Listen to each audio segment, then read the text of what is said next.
Next, we're going to move into a guy who's going to play a pivotal role on this team, a guy that JB Bickerstaff has said he wants to stagger with K throughout the entire game, a guy that took a major step back this last season, partly due to Monty Williams and partly due to production, but it's Jaden Ivey. Jaden Ivey last year averaged, first, he played 77 games, averaged 15.4 points, 3.4 rebounds, 3.8 assists. He was 42.9% from the field and 33.6% from deep. Free throw line, 74.9%, which I don't know. I mean, for a guy that's going to get fouled a lot, I'd like to see that a little higher. And his effective field goal percentage was 49.2. And thanks to our numbers guy, Connie, he tells me that that is 133rd ranked in the league. I'm I'm curious to see what happens with Jaden Ivey this year. We've seen the pictures out there of him gaining muscle. So hopefully that play. I mean, he bulked up last off season too. So it's going to be interesting to see can he start to knock down that 3 point shot at an effective clip. And the big question that we've all had ever since last season is the defense.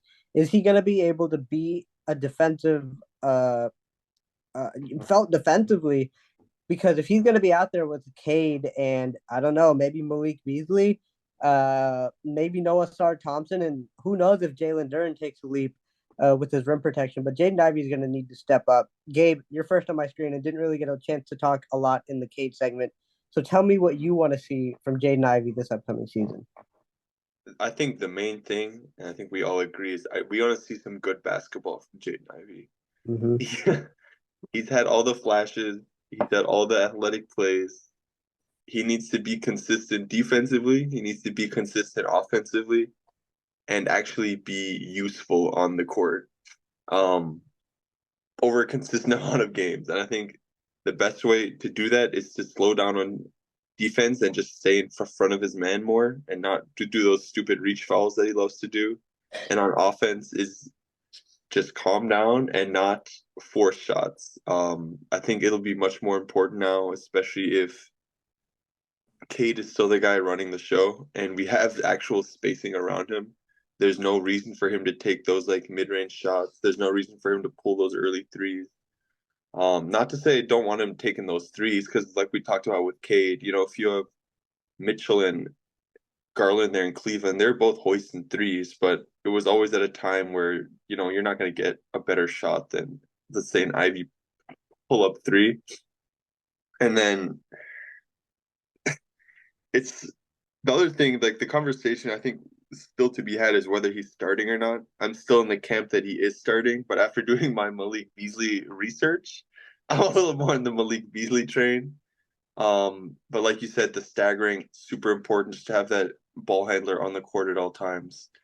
And the last thing I was gonna say, yeah, is if he's not like at expectations, I guess I think he is of all the like decent players on our team, he's the most likely to be traded. I just think that's in his cards. Not to say I think or I want him to be traded, but he is like the redundant piece, right? If you have Cade and you have, you need a solid two guard. You can't have Ivy from last year, but I have high hopes for him. I think he's like we said in an earlier pod with Vincent doing the shooting work. I think he is the number one like culprit there, and he's going to be with him the most. So I'm really excited to watch him play and to see how the rotation ends up shuffling up. The rotation is obviously still a huge question mark. And yeah, that is another discussion to be had. Is he starting or not? But that's for another day, or maybe even the end of the segment. We'll see what we have time for. But Valley, what are you looking for from Jaden Ivey? I think Gabe was spot on the money with saying consistency, and that's on both ends of the floor. But like I know we've been doing this a lot, like comparing our current roster to Bickerstaff squad last year and how we used Garland and Mitchell. And I see a lot of like similarities in that like Garland role that Ivy could have. Because I think just logistically he realistically has to start at least for the start of the season. When you look at our roster and my guy Marcus Sasser later, such a big question is if he can be the backup point guard. If he can't, does Ivy move down? We can dive into this more in terms of the rotations, but I think what I'm looking for Ivy is just overall consistency. He absolutely has that it factor in him. Like he has elite athleticism, not compared to the average human, but compared to the NBA. I think he has a case for fastest player in the NBA. I don't know how you define athleticism, but I think he has a case for most athletic player in the NBA. And I think no matter what, like if you have that with some competent basketball abilities, not like a Jeremy Evans or something, um, I think you have a role in this league. And I think Ivy does certainly have a role, but the question is, can it be as a starter or not? But yeah, consistency on the money. We all know when we need to say 3-point shot needs to be down. One thing I'm not fully buying into yet is that bulking he did over the offseason. Like that photo came out like a month after the offseason, I feel like. And I feel like you ain't making gains like that just yet. I think that comes over time. But like one specific thing I'd really like to see other than just general consistency is how he plays with Cade Cunningham. I mean, that's been the question ever since we drafted Cade Cunningham. At first, at least for me and Alan, it was how's he going to fit with Killian? Then it was how's he going to fit with Jaden Ivey? So many questions about that, and it's been the same question every single year, and that's why I gave you hinted at if there is a trade, then maybe it is Ivy in one of these future years. Again, I really would hope not. I thoroughly believe in Ivy. He's such a hard worker, which is why I'm always going to believe in him and figure out that consistency. Really has that Mamba mentality. We've heard so many stories about that, but consistency and playing off of Cade Cunningham or playing with Cade Cunningham is what I'll be looking out for this season. First in the gym, last out. We've heard it, like you said, countless times. Connie, your hopes for Jaden Ivey this upcoming year? As far as Jaden Ivey, I gotta like I don't want to cause beef on this pod, but I gotta disagree with Gabe. He said he wants him to be like more consistent and just stay in front of his guy on defense. Jaden Ivey, I want to see this man. Valley said it, possibly most athletic player in the NBA, probably better chance of being just like the fastest guy in the NBA. Cause ruckus. I want to see ruckus, man. I don't want to. I mean, like not chucking shots, like playing within the offense, but like use the elite physical tools that this man possesses to just muck some stuff up. And we Are you saw saying he should have watched some TJ McConnell tape? Oh my god! I think everybody on this team should watch TJ McConnell tape. Anybody that wants to be a small point guard, watch TJ McConnell tape. But like Marcus Sasser.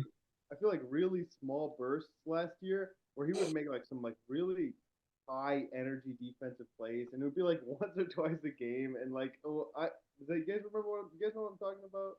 Mm-hmm. Yeah, that use the gifts and the skills he has to just make it uncomfortable to play against him and to play against this team, and then use it on offense to like find buckets. But yeah, I've said it before. We said it in the Jalen Duren, Jaden Ivey conversation. This is a do or die year right here for Jaden Ivey. And if it's the same as last year, like Gabe said, I don't think a lot of Pistons fans would be upset about seeing him leave if it's another year the same as last year. But if it's who we all think he can be, the sky's the limit. Question and a follow-up to that, though. You say you just wanted to like play to his natural strength, which is straight up just going downhill and attacking. Defensively, I think he should play to his natural strength. I think he should okay. be a havoc causer rather than like a fucking play 24 seconds of solid defense type guy. Okay. That's it. And my question was like, what if he just goes down here? Like, what if he ends up shooting like 51% from the field, but like 27 from deep? Are you taking that? It's tough to say. I want to say no because it's bad, but like if he's shooting 51%, 27 from deep, how many threes are good enough? And it's like, how does it look? Like, what's the end result? Like the basketball, as much as we want to talk about stats, it is a combination of things that makes basketball, right? Like Draymond Green, fucking 29% from three, he's on the court. It's a beautiful game, right? So it's like, it's more to basketball than just like the shooting percentages, but like if it works, if it's within the offense, if he's a positive player, then I'll take those numbers. But like, yeah, like I want him to use his elite gift and make more. Yeah, for sure. And I mean, like to go back to what Valley said towards the beginning of the offseason, like, do we want to trade Jaden Ivey for Peyton Pritchard still? Valley, is this still on your mind? No, because I like Ivy too much. Exactly, and I don't think any of us want to see him standpoint. go because he's a good guy. Yeah, we're not here to have good. Like, I mean, we're here to have good guys, but we're here to win basketball games. Exactly. I So still say no, but I think that's like if there's a potential trade, like I wouldn't be the most upset in the world, but I do love Ivy as a person and with the work ethic he has, it's really easy. yeah, as we wrap up this segment, let's talk about a statistic that we all think that Jaden Ivey needs to improve on. I'm going to take 3-pointers. I need to see it at least at 37, 38% if we're going to even talk about giving him a rookie extension next offseason. I'll take turnovers per game. I think he still has it's crazy to say, but I think he has the possibility to be the best player on this team if everything just clicks. So I just want to see his scoring go up. And I think with that comes efficiency because he's not going to increase his scoring by being less efficient. So I'll say increase scoring. Yeah. Connie actually posed that question during the season. Is Jaden Ivey the best guard on this team? But Connie, what do you want to see numbers wise? Jaden Ivey jump. You mentioned it, 133rd effective field goal percentage. Let's get top Honda. Let's get top Honda. I love it. I love it. Jaden Ivey, you know what you got to do. Go out and do it.